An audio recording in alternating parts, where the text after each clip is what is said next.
श्री कृष्णा। सुबह के बज रहे हैं 6। बहुत ज़्यादा ठंड है तो हमें किस तरह से हमारे लड्डू गोपाल जी की सेवा करें, तो वही मैं आपके साथ शेयर कर रही हूँ। तो देखिए इतनी ठंड है तो सुबह सुबह उनको जब पानी उठाने के बाद मैं पानी पिलाती हूँ तो मैं गर्म पानी लेकर के जाती हूँ, और नहलाने का पानी भी मैं गर्म ही करती हूँ, यानी हल्का गुनगुना। उसको पहले से चेक कर लें।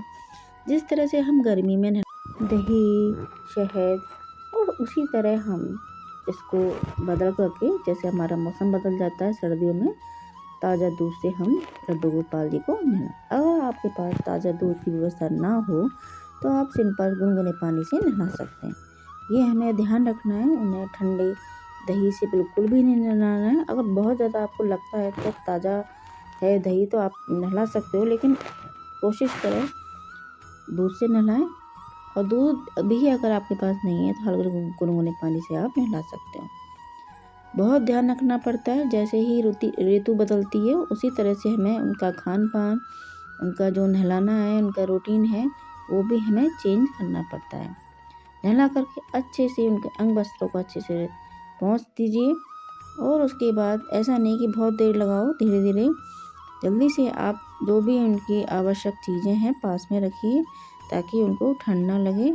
और पौष माह का जो महीना चल रहा है उसमें बहुत ध्यान रखना पड़ता है, क्योंकि बहुत ज़्यादा ठंड हो जाती है, बहुत ज़्यादा ठंड हो जाती है। उनके खान पीन का उस तरह से ध्यान रखना पड़ता है कि अच्छी अच्छी जो ऋतु की चीज़ें हैं वो खिलाएं।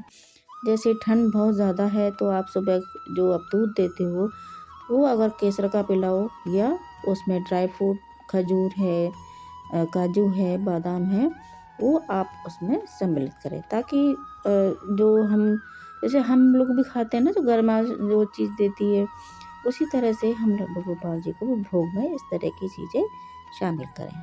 तो देखिए शाम के वक्त में आप कोई भी फल, ऋतु फल है वो दे सकते हो। और कोशिश कीजिए, जैसे हम दिन में आराम करते हैं सर्दियों में, उनको भी दिन में उनकी जो वस्त्र है और उनकी जो श्रृंगार है वो उतार करके उनको थोड़ा सा आराम कराइए, यानी कि उनको विश्राम करने दीजिए ताकि उनको अच्छा लगे। तो देखिए मैं भी इसी तरह से उनको दिन में विश्राम कराती हूँ, थोड़ी देर के लिए, घंटा 1.5 घंटा। जैसे हम आराम करते हैं उनको भी हम इसी तरह से आराम करते हैं। देखिए वो भी हमारे एक घर के सदस्य ही तो हैं। पौष का महीना चल रहा है तो आप कोशिश कीजिए, आपने देखा ही होगा पौष के जो महीना होता है उसमें हर मंदिरों में जो पौष वड़ा होता है उसकी जो प्रसाद भोग लगता है, तो आप भी बनाइए घर पर।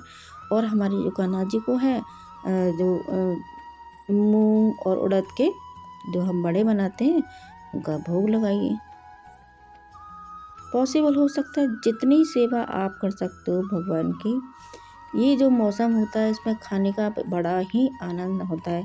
आप तरह तरह की चीज़ें बना करके, तरह तरह के लड्डू बना करके, जैसे कि गरमास देते हैं जो शरीर को, वो बना करके उनको भोग लगा सकते हो।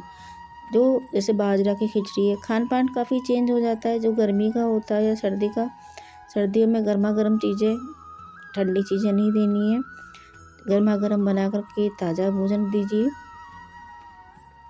ताकि शरीर को गर्माश रहे। वैसे मैंने जहाँ व्यवस्था की हुई है मेरे ठाकुर जी की, वहाँ पूरे बैक साइड पूरा हमेशा धूप रहती है, तो मेरा जो ठाकुर जी का कमरा है गर्म रहता है, तो उनको मैं हीटर की ज़रूरत बिल्कुल भी नहीं पड़ती है, क्योंकि कमरा बहुत गर्म रहता है। और गर्मी में बहुत ठंडा, गर्मियों में भी गर्म रहता है, तो वहाँ मैंने एसी लगा रखा है, तो तब कोई दिक्कत आती ही नहीं है।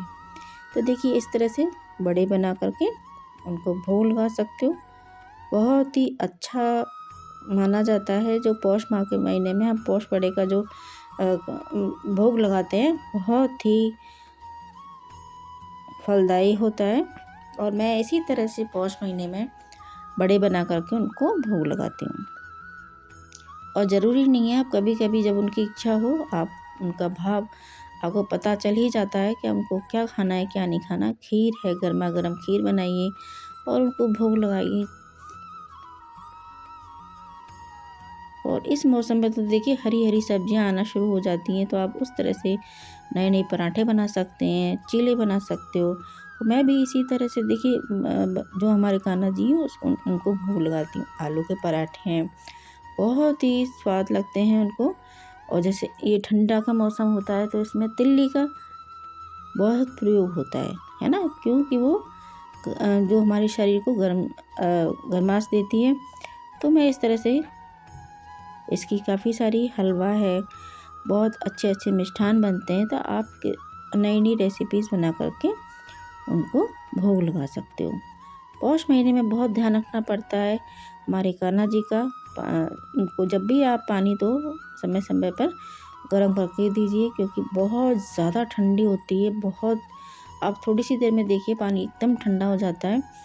और उनको जब सुलाओ रात को तो वही सारे वस्त्र उतार करके उनके अच्छे से मालिश करिए, और उनके जो भी आप श्रृंगार उनको पहनाया, उनको धारण करवाया, उसको हटा करके उनको यथास्थान रख करके उनको बहुत ही और इस तरह से उनका बिस्तर लगाइए ताकि उनको ठंड ना लगे। तो मैं इस तरह से देखिए ब्लैंकेट ओढ़ाती और एक छोटा सा स्लीपिंग बैग लाया हुआ है जिसमें वो आराम से, बहुत सॉफ्ट है, इस तरह से वो सोते हैं। और इस तरह से चारों तरफ से उड़ा देती हूँ ताकि उनको ज़रा भी ठंड ना लगे। और उनका बिस्तर है वो भी बहुत नरम, सॉफ्ट और गर्माश देने वाला हो, ताकि देखिए इस तरह से बहुत सुविधाजनक होना चाहिए, क्योंकि ये जो महीना होता है सबसे ज़्यादा ठंडा होता है। और आज है सोमवती अमावस्या, तो मैंने बनाई थी खीर जिसका मैंने लगाया है सुबह सुबह कान्हा जी को भोग। और ये है हमारे कान्हा जी का आज का श्रृंगार। तो आपको मेरे कान्हा जी की वीडियो कैसी लगती है कमेंट बॉक्स में ज़रूर बताइएगा। आपने अभी तक मेरे चैनल को सब्सक्राइब नहीं किया तो कर लीजिए, बेल आइकन को ज़रूर प्रेस कीजिए ताकि आने वाली हर वीडियो का नोटिफिकेशन आपको जल्दी मिले। Thank you. राधे राधे। जय श्री कृष्णा।